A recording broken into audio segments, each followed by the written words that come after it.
Assalamualaikum warahmatullahi wabarakatuh. Sebelumnya, perkenalkan, saya Ragil Hendy Yuliar dengan NIM akhiran 004, kelompok 26, shift 3 pada penelitian, pada praktikum tutorial penelitian kedua. Jadi, pada kesempatan kali ini, saya mau mengerjakan tugas mingguan dari praktikum tutorial penelitian operasional 2, yang dimana sekarang memasuki modul 3 dan 4, yang berjudul perencanaan dan pengendalian kerja dan program dinamis. Pada shift 3 ini terdapat 3 soal, yang dimana soal pertama itu kita kerjakan menggunakan Excel, soal kedua dan ketiga itu dikerjakan menggunakan RStudio dan juga PomQM. Mungkin untuk mempersingkat waktu, kita langsung masuk aja ke soal dan cara pengerjaannya. Jadi soal pertama itu PT Arkanindo merupakan perusahaan yang memproduksi pakaian kerja. Dalam proses pendistribusian produknya, perusahaan harus melewati beberapa kota sebelum mencapai kota L. Sebagai kota tujuan akhir, tentukan jalur distribusi yang paling optimal agar biaya transportasi dapat diminimalkan dengan menggunakan metode forward pass. Kalau forward pass itu kan berarti kita mulai dari stage awal kan, stage 1. Nah, di sini kita lihat di sini stage-nya itu terdapat ada 4 di sini ya. Ini kalau misalkan di garis ini dijadiin stage, nah ini berarti jadi 4 stage. Yang dimana di sini untuk mencapai kota L. Kota L ini di paling ujung sini. Mungkin kita langsung masuk aja ke Excel-nya. Jadi yang di sini yang pertama kita input dulu nih. Di sini dari kota A ke B, A ke C, A ke D, A ke E. Di sini hasilnya 7, 6, 5, 9. Nah, dari jumlah total yang di sini, ini kita masukin di F1S ini sebagai nilai minimumnya antara setiap kotanya ini. Di sini kita masukin nilai minimumnya itu 5. Terus di sini kita masuk ke tabel selanjutnya, yaitu dari kota B ke kota F, dari kota B ke kota G, dari kota B ke kota H, dan juga dari kota C ke F, C ke G, C ke H, D ke F, D ke G, D ke H. Di sini kita lihat dari kota B ke kota F itu kan 4. Nah, berarti dari sini 7 ditambah 4. Nah, di sini makanya kita masukin 11. Untuk ke kota G itu sama. Berarti di sini dari 7, 7 ditambah 8 itu 15. Kota H juga sama. Terus di sini kita lanjut ke kota C. Kota C itu di sini. Yang pertama itu ke F, yang dimana di sini berarti 6 ditambah 10, makanya di sini 16. Terus yang di sini juga sama, yang di G sama kayak tadi 6 ditambah 3, makanya di sini 9. Untuk kota H ini, karena dari kota C ini nggak ada jalur ke H, berarti di sini kita strip aja, karena di sini berarti emang nggak ada jalur ke kota H. Untuk ke kota D itu ada jalurnya cuma di kota H, yang dimana dari kota D ke kota H itu hasilnya 5 ditambah 9, yaitu 14. Nah, untuk F2-nya ini sama aja kayak tadi, yaitu mencari nilai dari minimum ke samping sini. Berarti di sini min, ini kita tinggal ketik min, terus ini kita tarik ke sini, maka dihasilkan nilai minimumnya itu 11. Untuk kota C itu sama, tinggal ditarik nilai minimumnya itu 9. Ini juga sama, kita tinggal tarik minimumnya itu 14. Nah, kalau misalkan udah di sini, ini kan udah dapat ya nilai minimumnya ya. Nah, di sini kita tulis di X2-nya ini. Di sini kita tulis untuk nilai minimumnya itu di sebelah situ ada di kota F. Dan juga untuk 9 itu kota G, untuk 14 itu ada di kota H. Selanjutnya kita masuk ke ke stage 3. Dan di mana di sini ini kita geser aja biar gampang lihatnya. Nah, di sini untuk yang pertama itu dari F ke I. Nah, dari F ke I itu kan 12 ya. Nah, berarti di sini kita tinggal tambahin aja. Di sini kan eh, jalur terpendeknya itu kan untuk di F itu kan 11. Jadi di sini kita tinggal 11 tambah 12. 11 ditambah 12 itu kan 23. Makanya hasilnya 23 di sini. Untuk kota J juga sama. Di sini kan untuk di F-nya ini 11 minimumnya. Kita tinggal tambahin aja. Untuk dari F ke J-nya itu kan 9. Berarti tinggal ditambahin aja. 11 ditambah 9 makanya hasilnya 20. Untuk kota G juga sama. Itu dari G ke I. G ke I-nya itu 5. Di sini tinggal ditambahin aja. 9 ditambah 5. Di sini hasilnya 14. Terus di sini G ke J. G ke J itu 7. Berarti tinggal ditambah aja. 9 ditambah 7. Itu hasilnya 16. Untuk yang H juga sama. Untuk H di sini kan 14 ya. Jadi di sini untuk dari H ke J itu hasilnya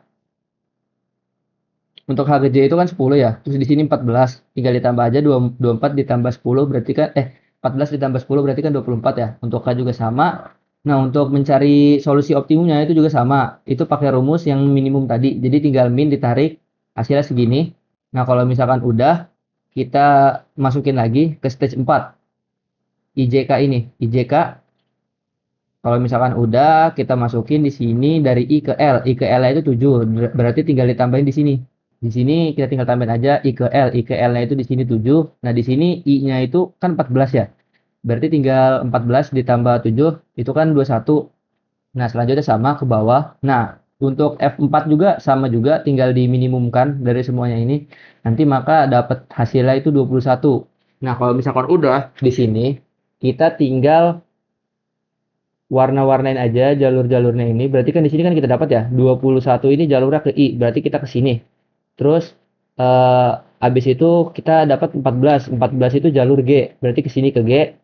Terus di sini kita dapat 9. 9 itu di C, berarti kita ke C.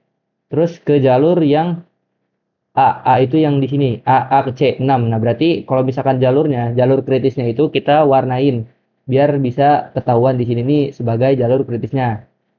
Nah, mungkin untuk jalur kritisnya di sini kan udah didapatkan. Berarti A ke C ke G ke I. Jadi jalur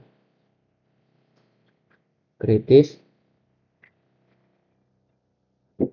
A, C, G, I, L. Nah, di sini udah didapatkan untuk jalur kritisnya itu A, C, G, I, L. Oke, mungkin selanjutnya kita bakalan masuk ke soal nomor 2, yaitu memasuki ke RStudio. Nah, untuk soal nomor 2 ini, sebuah universitas sedang melaksanakan proyek pembangunan gedung laboratorium teknik untuk mendukung kegiatan praktikum dan penelitian mahasiswa. Proyek ini terdiri dari beberapa tahapan pekerjaan yang saling bergantung dan harus direncanakan dengan baik agar dapat selesai sesuai jadwal yang telah ditetapkan. Oleh karena itu, digunakan metode critical path atau CPM untuk menganalisis jalur kritis proyek. Berikut adalah daftar aktivitas proyek. Nah, untuk soal nomor 2 ini kan di sini ada tabelnya ya. Ini disuruh untuk tentukan CPM-nya, terus juga hitung total waktu penyelesaian proyek. Di sini kita menggunakan aplikasi software yang namanya itu RStudio. Jadi di sini kita tinggal masukin aja. Untuk activitiesnya itu di sini kan ada A sampai H kan. Di sini kita tinggal tulis ulang aja A, B, C, D, E, F, G, H. Terus juga untuk durasinya kita masukin di sini. Itu kan ada 7, 12, 10, 8, 4, 24, 16, 8, 5. Nah, di sini kita masukin aja. Terus depend untuk dependennya itu kita masukin juga itu yang di sini. Jadi untuk yang pertama ini kan kosong kan, berarti di skip aja, kita langsung ke sini. Jadi A, B, C, D, E, F, G. Nah, ini kita masukin aja. Terus tuh-nya ini yang ini. Jadi di sini untuk tuh-nya tuh yang di sini. Jadi kita tinggal masukin aja B, C, D, B, C, B, C, D, D, E, F, G, H. Nah, di sini udah kalau misalkan kita udah input, di sini untuk grafiknya itu kita jadi intro karena di sini kita udah dapat datanya kan. Nah, kalau misalkan udah di sini kita tinggal running dulu aja di sini. Nah, selanjutnya ini kita mau mencari dari si durasinya. Di sini kita sambil running lagi aja yang ini. Terus di sini juga untuk menentukan dari si grafiknya dari si jalurnya itu mau warna apa. Di sini kita running aja. Sorry. Terus kalau udah di sini untuk menampilkan si ukuran-ukuran dari si jalurnya nanti munculnya itu kayak bagaimana. Di sini kita mau masukin judulnya itu grafik jalur kritis CPM. Di sini kita running aja dari ini harus di fullin dulu.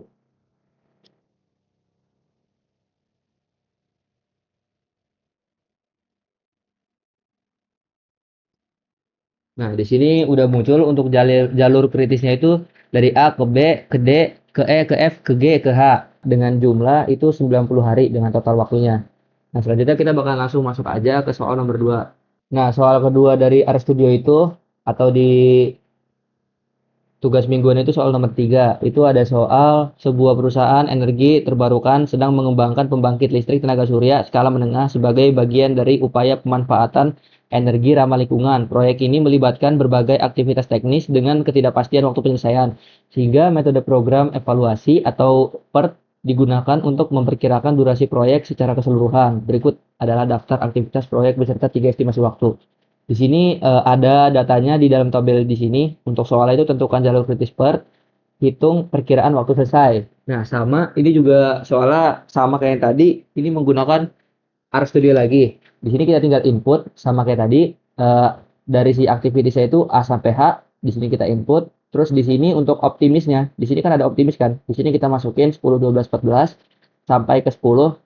Terus juga di sini untuk yang paling mungkin itu di sini yang M. Nah, di sini kita masukin dari 14 sampai 14.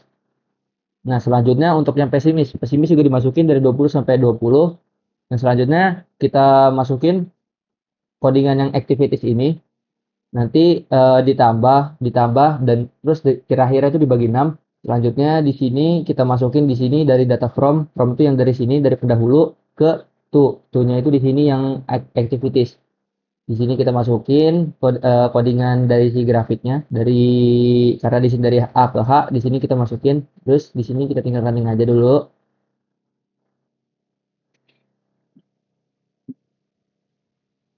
Nah, selanjutnya di sini mau masukin si durasinya, penghitungan si durasinya. Di sini kita running aja sama kayak tadi.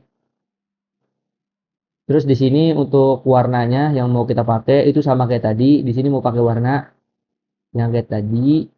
Di sini kita running aja sampai ke sini.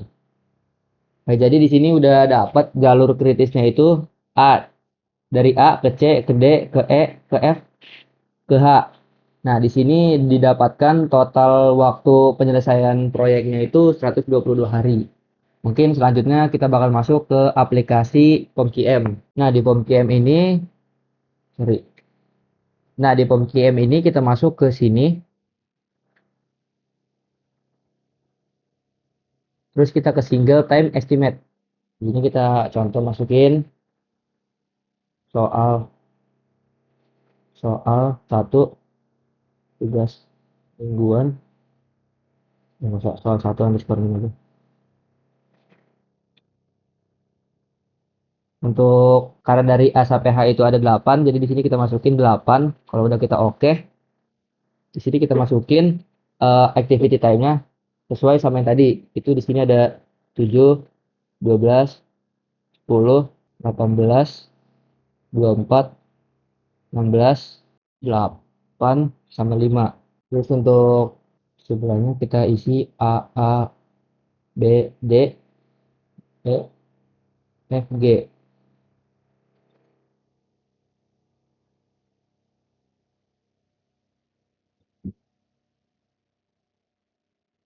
Terus di sini itu C, karena ada 2. Terus kalau misalkan udah, kita tinggal solve aja. Nah, di sini untuk activity time-nya sama, yaitu 90. Berarti menandakan untuk PMQ-nya udah sama kayak RStudio. Sekarang kita masuk ke soal kedua. Nah, untuk soal selanjutnya itu soal nomor 3 atau soal nomor 2 yang di RStudio-nya. Di sini kita tinggal pilih yang file lagi aja. Di sini kita pilih yang new. Di sini kita pakainya yang triple karena tadi yang single, sekarang kita pakai yang triple. Nah, di sini kita masukin misalkan soal kedua di RStudio. Tapi di sini soal 2 aja, soal tadi soal 1 ya. Underscore name untuk ininya sama 8 karena sampai ke H juga. Ini kita okein aja. Terus di sini kita masukin dari soal nomor 3-nya, yaitu di sini optimis time-nya itu 10, 12, 14, 18, 20, 16, 14, 10. Untuk most likely-nya itu yang paling mungkin itu 14, 16, 20, 24, 24, 26, 22, 18, 14. Terus yang paling pesimisnya itu 20, 22, 28, 32, 34, 30, 26, 20. Di sini untuk predesornya kita masukin, berarti A, B, C, D, E, E, F, G. Nah, kalau misalkan udah, kita tinggal solve aja. Di sini dapat activity time-nya itu 122 yang menandakan untuk total waktu penyelesaiannya itu sekitar 122. Jadi mungkin cukup sekian video tutorial penelitian operasional 2 dari saya. Kurang lebihnya mohon maaf. Assalamualaikum warahmatullahi wabarakatuh.